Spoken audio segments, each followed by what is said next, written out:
আজ 7ই পৌষ।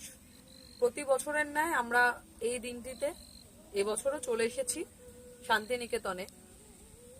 আমরা যারা শান্তিনিকেতনে থেকেছি, কিছুটা বড় হয়েছি, এই লাল মাঠে যারা দেখেছিলাম, এখন তো আর নেই, এখন তো সব পিচ রাস্তা। যাই হোক, তবু তাদের পক্ষে বোধহয় এই 7ই পৌষ দিনটাতে অন্য কোথাও থাকা একটু কেমন যেন চাপের। আমরা এবছরও চলে এসেছি আমাদের নাটক নিয়ে শান্তিনিকেতনে। এই সময় পৌষ মেলা চলছে, তারই মধ্যখানে আমরা পৌষ মেলা শেষে রাত্রিবেলাতে উপস্থাপনা করলাম আমাদের নাটক বাকচালের 309তম উপস্থাপনা, যা কিনা চলতি বছরে আমাদের 198তম উপস্থাপনা ছিল।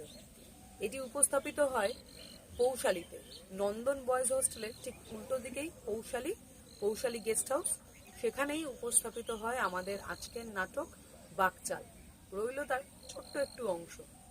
আমার বাবা এবং আমার ঠাকুরদাদা দুজনে তো গত হয়েছেন, তাই ওনাদের নামের আগে একটা করে ঈশ্বর দেবো। ঈশ্বর।